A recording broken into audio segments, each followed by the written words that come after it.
Bueno, como ya arrancamos en el segundo cuatrimestre, ya haber visto la parte principal de la farmacología, por más que la van a ir repasando, teniendo una idea de la farmacología en general, la idea del segundo cuatrimestre es ir viendo grupos específicos de fármacos. Bueno, como ya ven el título, el que vamos a ver ahora, y uno de los primeros, son los antisépticos y desinfectantes. La idea de darle este tema, más de usar la farmacología en general, es que también ustedes como profesionales de la salud tengan la idea y también que aprendan a saber cómo se utilizan, ya que a la hora de, como decimos, ser profesionales de la salud, tenemos que tener en cuenta que le tenemos que brindar al paciente ya bien todas las comodidades y también la asepsia necesaria entre paciente y paciente. Entonces, nos vamos a la definición en general que podemos decir de los antisépticos y los desinfectantes. Decimos que son productos a utilizar en personas u objetos inanimados con el fin de prevenir las infecciones mediante la correcta utilización de ellos. Bueno, si bien es una descripción general, lo que más le quería marcar acá es que dice que es mediante la correcta utilización de ellos. O sea, importante que los antisépticos desinfectantes sean utilizados correctamente para llegar al objetivo, ¿no?, de eliminar las bacterias, virus o hacer una buena desinfección tanto del lugar o de un paciente, una persona o una herida. A su vez, si los queremos distinguir a lo que es un antiséptico con un desinfectante, decimos que entonces el antiséptico son sustancias químicas que se van a aplicar en la piel o tejidos vivos para prevenir o detener el crecimiento de microorganismos, ya sea por la inhibición o destrucción. Es decir, que el antiséptico se usa en la piel o tejidos vivos, ¿no? Son sustancias químicas que van a eliminar estos microorganismos, y los desinfectantes decimos que son sustancias químicas para eliminar los microorganismos desde las superficies inanimadas. Es decir, que ya vamos a ir a una mesada, por ejemplo, en el caso de un laboratorio, el piso en la casa, que por ahí sabemos echar algún desinfectante, también el equipamiento médico o de los mismos profesionales de la salud. Ustedes mismos cuando tengan que usar aparatologías, como decimos, entre paciente y paciente, para que puedan llegar a lograr una buena desinfección. Bueno, para hablar un poco de los antisépticos, lo que vamos a hacer es una descripción no muy amplia, pero sí que se lleven una diferencia de cada uno de ellos, cuáles antisépticos existen y cuál es más conveniente usar a veces o en qué situaciones o en otras, según la situación y el momento. Bueno, si nos vamos a para qué está recomendado su uso en general, bueno, como decíamos un poco, por ejemplo, en la disminución de la colonización de la piel con gérmenes, como dijimos, o sea, ante una herida, ante una operación quirúrgica, como sabemos, siempre lo que se hace es primero desinfectar la piel para evitar que si hay algún tipo de microorganismo presente en la piel pueda llegar a perjudicar en la cirugía. También el lavado habitual de manos en unidades de alto riesgo, ¿no? Como sabemos también bien, un médico o cualquier profesional de la salud, antes de entrar a un quirófano, hace un lavado de manos quirúrgico, ¿no? Para también, como decimos, asegurarse de la eliminación de estos microorganismos. También decimos que posterior a la manipulación de material contaminado, obviamente si sabemos que hemos estado manipulando material que probablemente está contaminado, vamos a usar algún tipo de estos antisépticos que vamos a nombrar. El lavado quirúrgico de manos, bueno, como dijimos, para la atención de pacientes inmunocomprometidos o con enfermedades de riesgo, es decir, estas personas que son más sensibles o que pueden ser más perjudicados ante una infección. Y como también dijimos, la preparación preoperatoria de la piel, importante también y muy utilizado. Bueno, si en general nos vamos a un antiséptico y podemos decir el mecanismo de acción, acá lo que vemos en la imagen es un poco de lo que queremos mostrar, es, si les señalo, ¿no? Acá vemos que esto es una bacteria. Quizás lo han estudiado o no, pero bueno, para que se den una idea, más que nada también ahora con el virus del coronavirus y todas las bacterias, ¿no? Que nos parece tan raro de que sean resistentes y que puedan perjudicar la salud de las personas, ¿no? Estos microorganismos, estos bichitos, por decirlo de alguna forma, tienen una estructura que hace que ellos mismos puedan sobrevivir. Por ejemplo, si vemos acá la bacteria, y acá vemos, acá es un virus. Si acá vemos una bacteria, por ejemplo, lo que tenemos que saber de ellas es que tienen una cápsula, una membrana celular, es decir, como son microscópicos, pero son suficientemente adaptados para sobrevivir. Entonces ellas también son células que sobreviven por sí solas. Entonces van a tener una cápsula, una membrana celular que las va a proteger del exterior. Tienen el citoplasma, también tienen un núcleo con el material genético, el ARN, el ADN, ¿no? Y si vemos también un poquito más arriba acá que les señalo, es un virus que lo sabemos dibujar así, que también consta de una cápsula que lo va a proteger y también vemos que cuenta con su material genético. Entonces vamos a ver cómo estos antisépticos pueden eliminar de alguna forma estos microorganismos. Entonces, ¿cómo lo pueden hacer? Por ejemplo, alterar la permeabilidad celular, es decir, como decimos, esa capa, esa cápsula, esa membrana celular que está protegiendo a estos microorganismos, lo que hace el antiséptico es interrumpirla, alterarla. También puede bloquear los mecanismos de transporte energético, ¿no? Ya actuar a nivel de las mitocondrias, del citoplasma. Puede bloquear las actividades enzimáticas, también puede alterar los ácidos nucleicos de estos microorganismos, como hemos dicho, llegando al núcleo de este microorganismo, altera su ADN, ARN. Y también puede producir una coagulación del citoplasma, ¿no? Entonces, todas estas formas son las formas en que el antiséptico puede eliminar al microorganismo. ¿Cuáles son las propiedades de un antiséptico ideal? O sea, como decimos, a la hora de como profesionales de la salud elegir un antiséptico, tenemos que tener en cuenta ciertas propiedades. ¿Qué vamos a querer? Principalmente que tenga un amplio espectro. ¿Qué significa esto? Que actúe sobre la mayoría o las de que nosotros por lo menos estemos interesados en eliminar, si son microorganismos, virus, bacterias, hongos. La rapidez de acción, es decir, cuánto tarda en actuar ese antiséptico. También si tienen efecto residual, que ya vamos a ver que algunos tienen más efecto residual, otros menos, es decir, que permanece el efecto durante un tiempo. La baja toxicidad o capacidad irritativa que tengan y el bajo costo.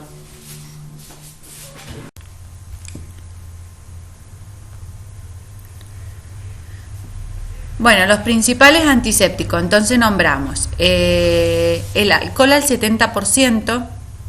¿Por qué decimos alcohol al 70%? Bueno, como ustedes deben saber, es uno de los más utilizados. ¿Pero por qué al 70%? Porque si nosotros utilizamos el alcohol etílico, que compramos directamente, es alcohol al 96%. Es decir, que ese alcohol no nos estaría sirviendo como antiséptico, sino que tenemos que llegar a un 70% de alcohol diluyéndolo en agua. También decimos otro antiséptico importante, la clorhexidona, ya los vamos a ir viendo, la iodopovidona, que seguro que es uno de los que también más conocen, que es el Pervinox. Después tenemos los fenoles y derivados, por ahí un poco menos utilizados, y el peróxido de hidrógeno. Bueno, entonces cuando nos vamos al alcohol, acá vemos las imágenes, bueno, lo común, bueno, ahora por ahí nos hemos interiorizado más, bueno, como decimos, el coronavirus hizo que justamente la importancia, ¿no?, de capaz que esto verlo como algo normal, de usar un antiséptico, y lo importante que ha sido en esta época.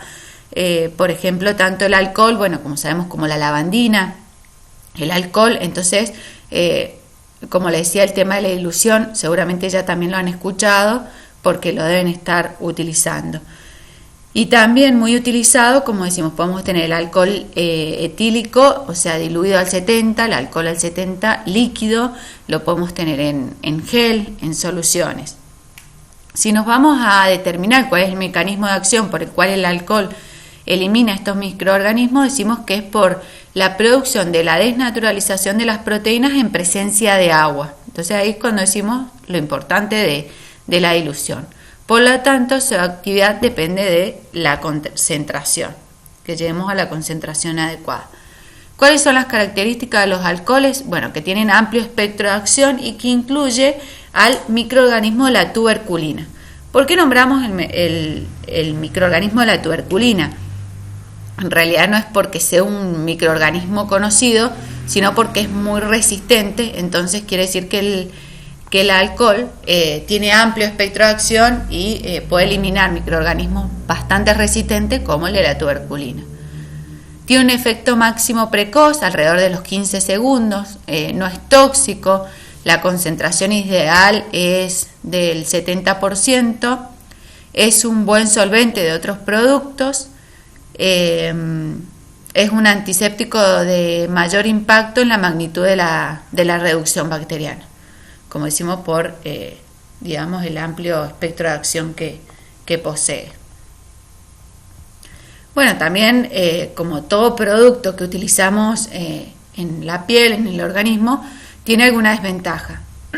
Por ejemplo, el alcohol podemos decir que puede llegar a producir una irritación o se queda la piel con su uso continuo, ¿no? Como decimos, por ahí al usarlo más ahora se habrán dado cuenta que tiende el alcohol a resecar las manos, por eso también se prepara el alcohol en gel con el sentido de, digamos, de agregarle un excipiente para que no produzca esa sequedad en la piel. Pero bueno, también se recomienda el uso más de cremas o algún humectante.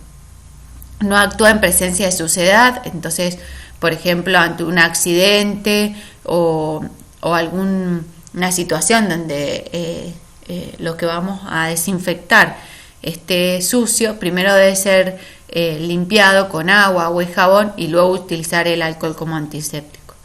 No tiene efecto residual, es decir, que actúa como antiséptico en el momento, pero no va a prevenir como antiséptico. No se puede utilizar en mucosa, bueno, como bien sabemos, no vamos a poder utilizar en la boca ni dentro de un tajo, ¿no? Por lo que produce irritación. Y bueno, y es inflamable. Bueno, otro de los antisépticos, como habíamos dicho, era la clorhexidina. ¿Qué es lo que podemos decir de la clorhexidina? Principalmente para que lo puedan dimensionar de lo que estamos hablando. Por ejemplo, cuando nosotros compramos un Perdinox, a veces nos preguntan, ¿quiere el Perdinox tradicional o el incoloro? El incoloro vendría a ser el que trae la clorhexidina, ¿no? El de color rojo que ya lo vamos a ver es la iodopovidona, que seguramente ya lo han escuchado también, pero cuando nos dicen incoloro es la clorhexidina. Bueno, este antiséptico se puede utilizar al 4%, al 2% o al 0,5%. Y cuando describimos el mecanismo de su acción, decimos que está determinado por el daño de la membrana celular y precipitación del citoplasma, es decir, van a romper esa membrana del microorganismo, entonces el microorganismo se va a, digamos, a eliminar, a matar, ¿no? ¿Cuáles son las características? Que es un antiséptico de mayor efecto residual, a diferencia, como habíamos dicho, del alcohol, que este tiene un efecto residual de 5 a 6 horas, El inicio de acción es intermedio con efecto máximo desde los 3 minutos. Tiene un efecto aceptable sobre algunos virus y limitada sobre hongos.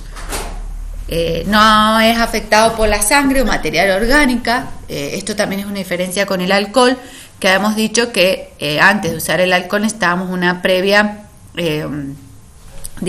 limpieza. En este caso, este antiséptico no es afectado si hay alguna suciedad. Tiene baja toxicidad y bueno, una de las características que sí tenemos que tener en cuenta es que no puede usar en niños menores de 5 meses.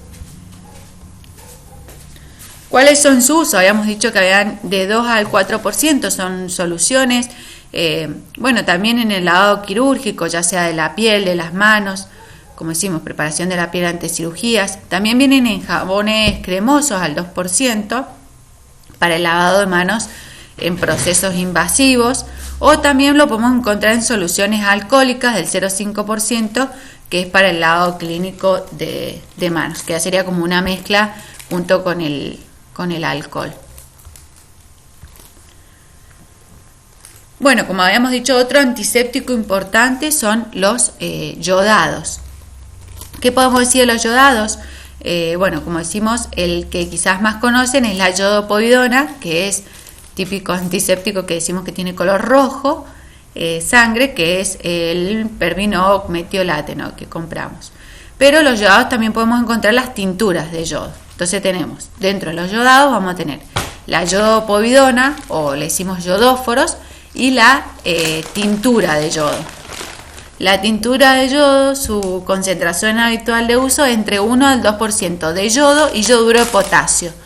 Pero ¿cuál es la importancia de esta? Que decimos que es a un 70% de alcohol. Es decir, que vamos a estar utilizando dos antisépticos. El yodo con el yoduro de potasio, pero lo vamos a mezclar con el antiséptico alcohol al 70%. Y ya cuando hablamos de la yodopovidona, lo que se logró es que sea un complejo entre el yodo y incluye un transportador que sería la polivinilpirrolidona, que este transportador se junta con el yodo. Entonces lo que hacemos es aumentar la solubilidad del yodo y actúa como una reserva del producto. Entonces va a aumentar el tiempo de antisepsia y de paso disminuye la acción irritativa del yodo. Entonces acá, por ejemplo, en la imagen lo que vemos es, como decimos, el alcohol yodado, ¿no? También, para que tengan en cuenta cuál es una gran diferencia entre los dos, es que el alcohol yodado es mucho más barato que una povidona yodada o polivinilpirrolidona de yodo, que es como el Perdinox, el metiolate, que va a ser más caro. Pero bueno, al hablar del mecanismo de acción es de ambos iguales, que lo que produce es oxida principalmente las proteínas bacterianas y los ácidos nucleicos. Es decir, que va a actuar en el núcleo de este microorganismo. ¿Cuáles son las características? Bueno, también tiene amplio espectro, como el alcohol, se inactiva en presencia de materia orgánica, es decir, que debe haber una previa desinfección o una limpieza, digamos. El inicio de acción es de tiempo intermedio, tarda unos 90 segundos. Tiene efecto residual, eso es bueno, de 2 a 3 horas. Tiene efecto irritativo sobre la piel y también puede haber alergias al producto. Pero bueno, como decimos, al mezclarlo con este complejo por ejemplo, en el caso de la povidona yodada, el efecto irritante se evita. Por eso por ahí es también bastante usado. Puede absorberse en mucosas o por vía percutánea, es decir, ante una herida abierta o algo, o por ejemplo en mucosas como la boca o vaginales o lo que sea, también pueden ser utilizados. A diferencia del alcohol, ¿no?, que dijimos que no.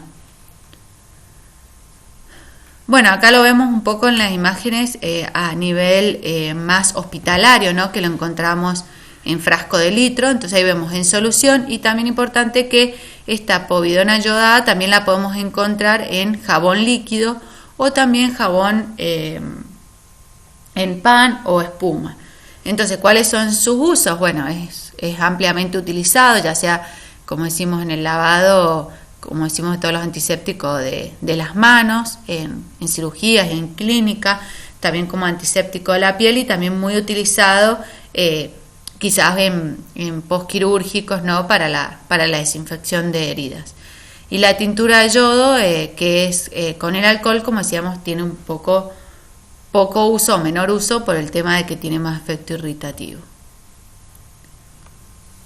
Bueno, acá lo que hemos agregado es un cuadro como para ver realmente la diferencia entonces entre un alcohol yodado y una yodopovidona. Si nos vamos al efecto máximo, decimos que el alcohol yodado es inmediato, a diferencia de la yodopovidona tarda unos 90 segundos.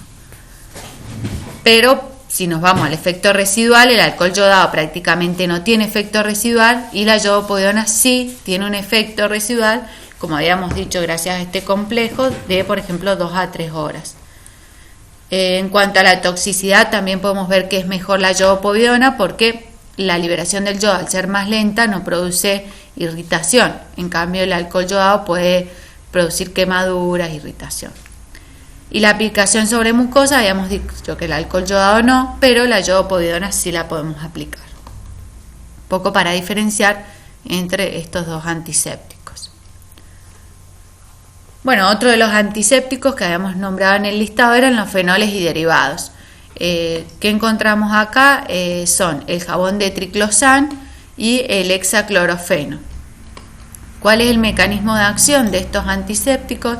Es que alteran la permeabilidad de la membrana citoplasmática y produce la salida del constituyente intracelular. ¿Cuáles son las características? Bueno, acá para que tengan una idea, como decimos, de estos antisépticos, quizás más que por el nombre, digamos, genérico o nombre común internacional, no genérico, conocen la marca comercial, por ejemplo, el Protex, muy utilizado como jabón antiséptico. ¿Cuáles son las características? Tiene un amplio espectro de acción bacteriano, se absorbe por la piel intacta, por eso lo usamos como jabón, lo cual le determina su persistencia, es decir, que una vez que uno se lava las manos con un jabón antiséptico, también deja un efecto residual antiséptico. La eficacia disminuye en presencia de materia orgánica. Bueno, y por último, el último antiséptico que vamos a nombrar es peróxido de hidrógeno, que también lo deben conocer mucho o lo deben haber utilizado, que es el agua oxigenada al 10%, a 10 volúmenes decimos. Es bastante utilizado, también creería que es por una cuestión de como decimos a veces, de precio, ¿no?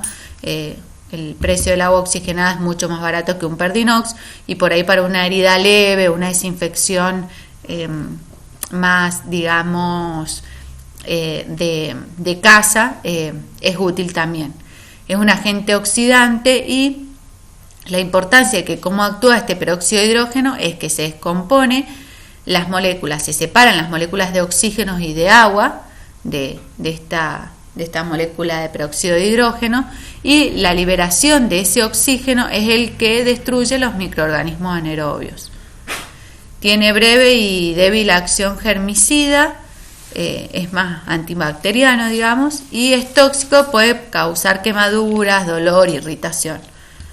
Como decimos, pero es un antiséptico más utilizado por un paciente que ya lo que es al uso de un profesional de la salud. Bueno, acá lo que vemos es un gráfico que es como para que veamos que cómo realmente se utilizan estos antisépticos y digamos en qué proporción se usan más unos que otros. Como vemos, tenemos en la gráfica un 45%, que es el primero que vemos, es el alcohol, que es el más utilizado.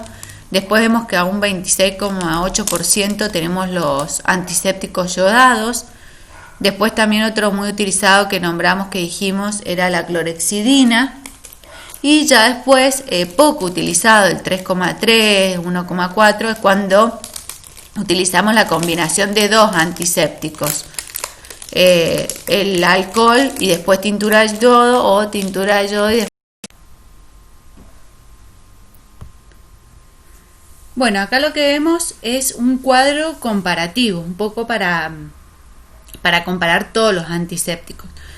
Por ejemplo, si nos vamos al efecto de acción, por ejemplo, vemos que el alcohol al 70% tiene acción en bacterias gram positivas, gram negativas, virus. La clorhexidina tiene también efecto en hongos, o sea, es de muy amplio espectro. La povidona yodada también. Bueno, en realidad todos más o menos actúan en amplio espectro, unos más y un poco menos. Pero si nos vamos al inicio de la acción, la clorhexidina tarda unos segundos, por ejemplo, y ya el alcohol y la yodopovidona tarda un poco más. En cuanto al efecto residual, el alcohol no tiene efecto residual, la clorhexidina tiene de 6 horas aproximadamente, la povidona yodada tiene unas 3 horas y el agua oxigenada no tiene efecto residual tampoco como el alcohol.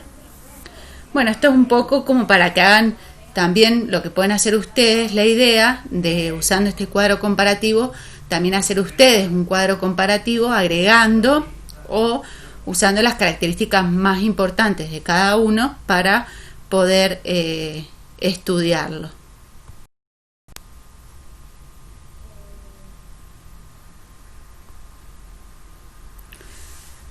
Bueno, lo que vamos a hacer ahora es nombrar los desinfectantes. Entonces, en cuanto a los desinfectantes, ¿qué podemos hacer? Los podemos clasificar. Tenemos los desinfectantes de alto nivel, nivel intermedio o de bajo nivel. Los desinfectantes de alto nivel es cuando decimos que eliminan todos los tipos de microorganismos, inclusive los virus y los microorganismos de la tuberculina. Entonces, como decíamos, estamos viendo que elimina prácticamente todos los microorganismos. Podríamos decir que llegamos a una asepsia, que sería que nos aseguramos que no haya ningún tipo de microorganismo, o sea que eliminamos todo.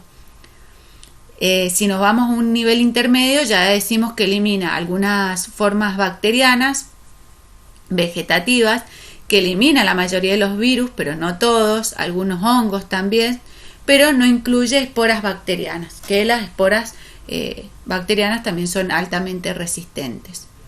Y si ya vamos a que queremos una desinfección de bajo nivel, elimina algunas bacterias en sus formas vegetativas, también algunos hongos y virus, pero no esporas bacterianas ni virus pequeño. Es decir, es como una forma de ver qué tipo de desinfección vamos a necesitar, según el requerimiento. Como decimos, no va a ser lo mismo una desinfección que vamos a hablar de un alto nivel, por ejemplo, que sería en una terapia, ¿no? Ya una desinfección media, quizás diríamos en unas habitaciones de hospitales, y ya cuando buscamos una desinfección baja es cuando utilizamos algún desinfectante como lavandina o lisofor en las casas, donde estamos eliminando microorganismos, pero no se necesita tanta, digamos, llegar a una asepsia o similar, digamos. Si hablamos de los procedimientos a utilizar en la desinfección, podemos decir que si vamos a necesitar un procedimiento que sea crítico, es como decimos, ya vamos a llevar una esterilización. Entonces, esterilización es cuando nos aseguramos, ya sea por alguna sustancia o también, como sabemos, hay métodos térmicos como estufas para la desinfección de esterilización de material quirúrgico. Lo que hacemos es asegurarnos de la eliminación de todo tipo de microorganismos, o también a veces medios físicos. Cuando hablamos de un procedimiento semicrítico, vamos a decir que vamos a utilizar un desinfectante de alto nivel o de nivel intermedio, medio. Y si es una desinfección que no es un procedimiento crítico, vamos a usar un desinfectante de bajo nivel. ¿Cuáles son las propiedades de un desinfectante ideal? Bueno, esto es un poco lo mismo de cuando hablábamos de los antisépticos, que vamos a querer que tenga amplio espectro, que tenga rápido de acción microbicida, que sea facilidad de uso, que tenga escasa escasa capacidad para alterar el instrumental, es decir, que no dañe el instrumental que estamos desinfectando. La toxicidad sea reducida para el hombre, ya que a veces algunos desinfectantes pueden, digamos, ser tóxicos para el humano, y bueno, el costo que sea bajo o moderado. Su eficacia se puede ver alterada por diferentes motivos. Por ejemplo, las sustancias interferentes como materias orgánicas, también la dureza del agua. Por ahí si diluimos algún antiséptico en agua, tenemos que ver que no lo altere, o algún material orgánico que esté, digamos, en contacto con este desinfectante. El tipo y el grado de contaminación microbiana que hay, y la concentración y pH de la solución desinfectante. También el tiempo de desinfección que se requiere. Bueno, ¿cuáles son los principales desinfectantes? Tenemos, al igual que un antiséptico, entonces el alcohol decimos que tiene acción antiséptico, desinfectante. ¿Cómo lo vamos a utilizar? Bueno, generalmente es al 70%, también lo podemos usar al 90%, pero como habíamos dicho, por ahí la dilución más utilizada es al 70%. Tenemos las sales de amonio cuaternario, tenemos el hipoclorito de sodio al 0,1% que es no lo que conocemos como la lavandina. Y después tenemos algunos aldehídos como el glutaraldehído al 2% o el formaldehído al 4%, que bueno, ya vamos a ver que son menos utilizados que los anteriores. Bueno, si nos vamos al alcohol, decimos que tienen acción intermedia como desinfectante y que se utilizan principalmente para la desinfección de artículos no articulados, lo que llamaríamos al termómetro, las superficies externas, también los frascos ampolla, antes de utilizarlo, ¿no? Más que nada la desinfección del material, digamos, de uso para un paciente normal, quizás no para un paciente en terapia intensiva. Como decíamos, que ya necesitamos más una asepsia.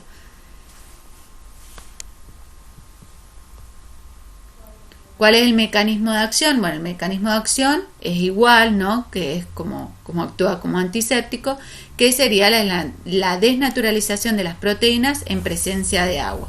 Por eso decíamos que era importante su concentración. Bueno, otro de los tipos de antisépticos, decíamos que son las sales de amonio cuaternario.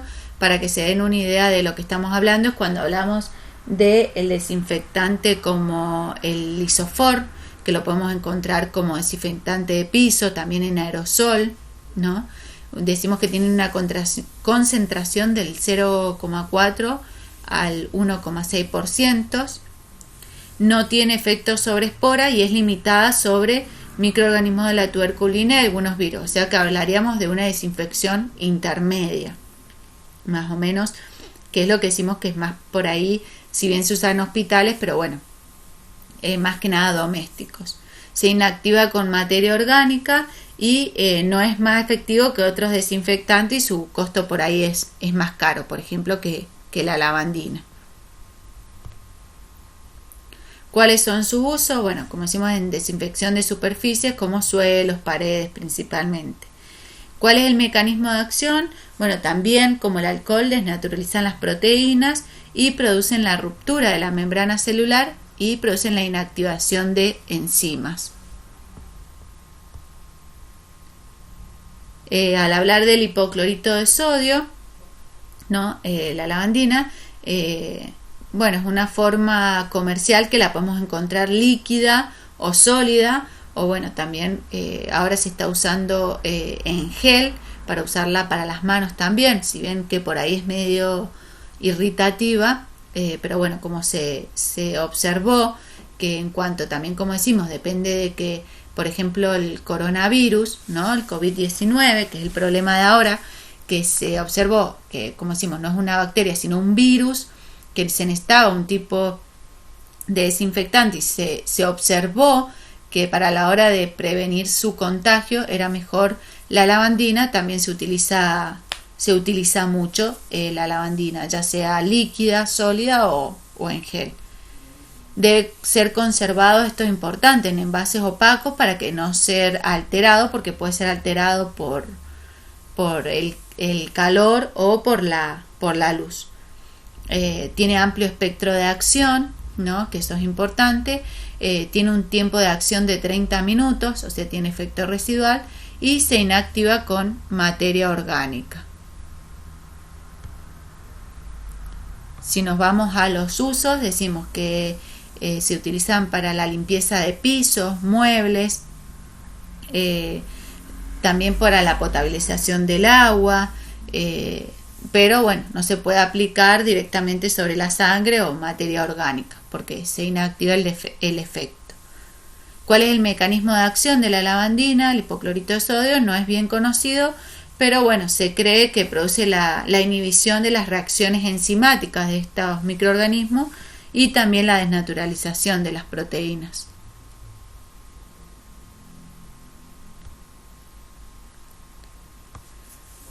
Bueno, y para terminar un poco con los desinfectantes, habíamos dicho que también teníamos los glutaraldehídos, que en realidad son poco utilizados por el tema de que son tóxicos. ¿Pero por qué se siguen utilizando? Porque son buenos para la desinfección de artículos de fibra óptica y para desinfección de endoscopios. Entonces, bueno, en esa área, digamos, de la salud sí es utilizado. El tiempo de contacto es de 20 minutos y tiene acción bactericida, fungicida y viricida, es decir, que es de amplio espectro, y se utiliza una concentración aproximadamente del 2%. ¿Cuál es el mecanismo de acción? Bueno, en este caso actúa en el núcleo del microorganismo, alterando el ARN, ADN y la síntesis de proteínas. Y otro parecido es el formaldehído, también, que es altamente tóxico y por eso se utiliza solamente para la desinfección de filtros de diálisis. ¿Qué serían los filtros de diálisis? Bueno, las personas que tienen que ser dializadas, es decir, que hacen como una infusión, una transfusión de sangre, ¿no? Que a veces es diaria, a veces una vez por semana. Se utilizan filtros donde, como sabemos o habrán escuchado capaz, cuando se hace la diálisis lo que se hace es filtrar justamente la sangre, sale del cuerpo, se filtra y vuelve a ingresar al mismo organismo. Esos filtros pueden ser limpiados con formaldehído. Tiene una acción alta o intermedio nivel y se utiliza una concentración del 4%. Bueno, acá lo que hemos agregado es un poco de darle un poco de importancia a todos los puntos que tenemos que tener en cuenta al hablar de un antiséptico o un desinfectante. Por ejemplo, a la hora de seleccionar uno, como decíamos, vamos a tener en cuenta según en la situación en la que estamos, que sean seguros, que sea la eficaz para el producto, la rapidez, el efecto residual que tiene. También decimos que los antisépticos desinfectantes deben utilizarse respetando las instrucciones, ¿no? de fabricante, o sea que no podemos estar trasvasándolo de envase o dejándolo a la luz o no haciendo la dilución correcta. El tiempo de contacto que debe estar, ¿no? Ya sea siendo como antiséptico o desinfectante. Que no debe tratar de no usarse 2 o más agentes químicos simultáneamente porque se puede alterar su acción. A no ser que, bueno, como decimos, que por ahí el alcohol yodado, que ya sí viene preparado de tal forma de que cumpla con su acción antiséptica. Bueno, por ejemplo, hay algunos productos como los yodados o también decíamos la lavandina que tener en cuenta que tienen que ser, por ahí pensamos que lo compramos sueltos o en envases descartables que son trasvasados. Bueno, tener en cuenta de que no pierdan su efecto, que estén en envases oscuros o que queden protegidos de la luz. Es decir, que no se deben rellenar ni trasvasar los antisépticos y desinfectantes, a no ser que sea hecho de modo adecuado.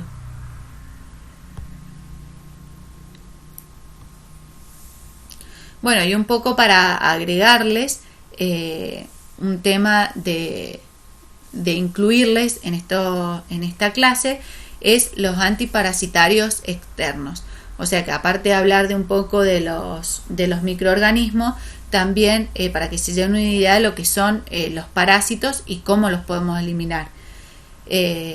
O sea, los antiparasitarios externos, que también los podemos denominar ectoparasiticidas, vienen de, ectoparásitos, de parásitos externos, que son productos para combatir estos parásitos externos, ya sea de animales o seres humanos. ¿Qué serían estos parásitos? Por ejemplo, las pulgas, las garrapatas, los piojos, que también utilizamos antiparasitarios a veces y ni sabemos, digamos, su objetivo. También los ácaros de la sarna.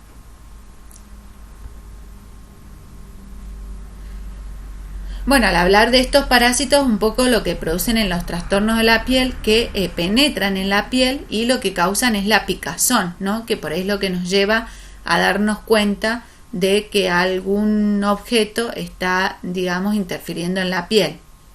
¿Qué es lo que produce? Que estos parásitos producen inflamación en los tejidos. Entonces las células blancas de la sangre aumentan las defensas del cuerpo.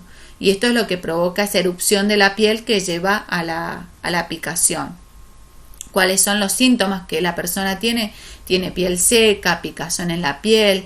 También cuando hablamos del piojo, ¿no? Es lo que produce ese cabello seco, las urticarias, que sería ese prurito.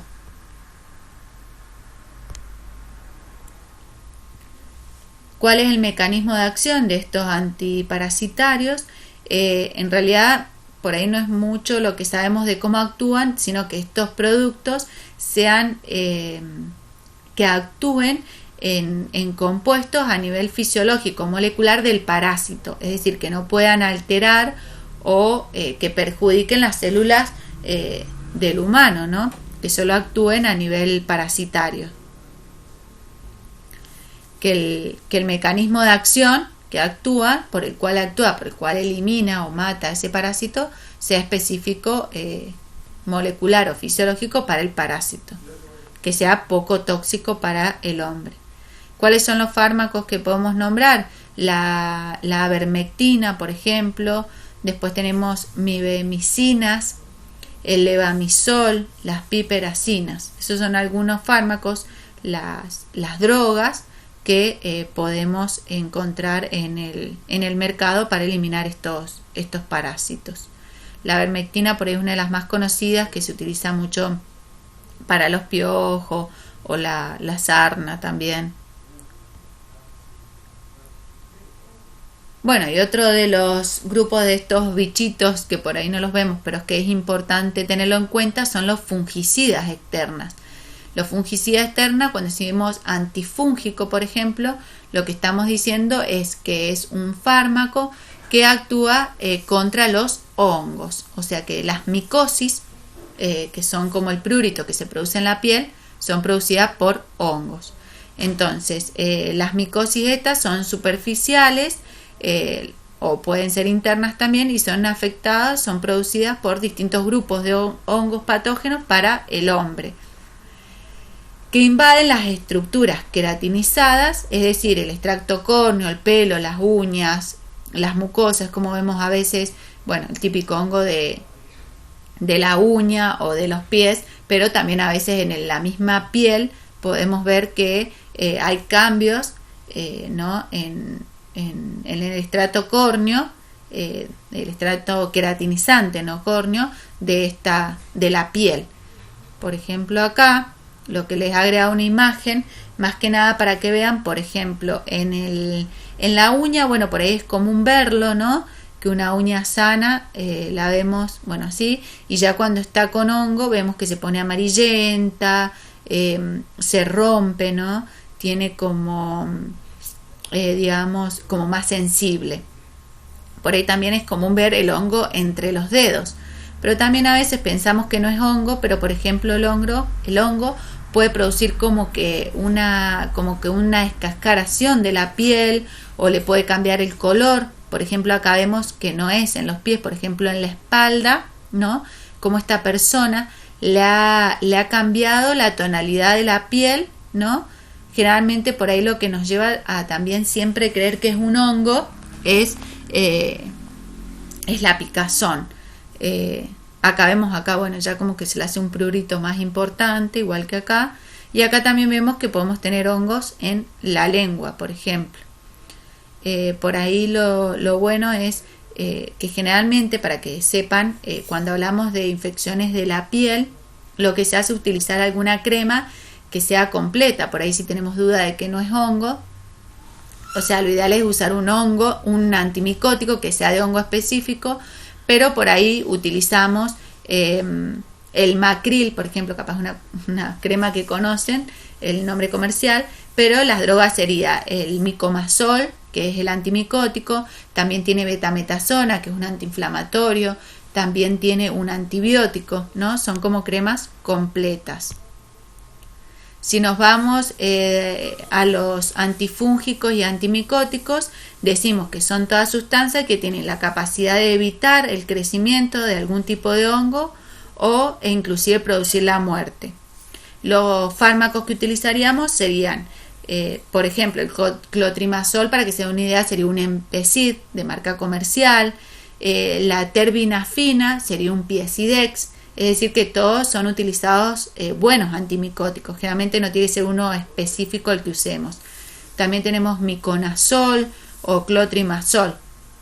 También cómo pueden asociarlo, para acordarse los nombres de los antimicóticos que terminan en azol. Clotrimazol, micomazol. También utilizar la anistatina, que por ahí es el que más se utiliza para, como veíamos, los hongos en la boca. A veces se la hacen a los bebés por la lactancia, o bueno, a cualquier persona. La anistatina también es muy utilizada. Bueno, con esto terminamos la clase. Como decíamos, la idea es que se puedan llevar un buen uso y que aprendan realmente cómo ustedes en el futuro, aparte de poder aplicarlo ustedes y saberlo expresar para cómo se utiliza un antiséptico en general, ya que no solamente es necesario para profesionales de la salud, sino, como decimos, por ejemplo, ahora en una emergencia todos debemos utilizar antiséptico para evitar el contagio, ya sea un virus, una bacteria o cualquier tipo de microorganismo.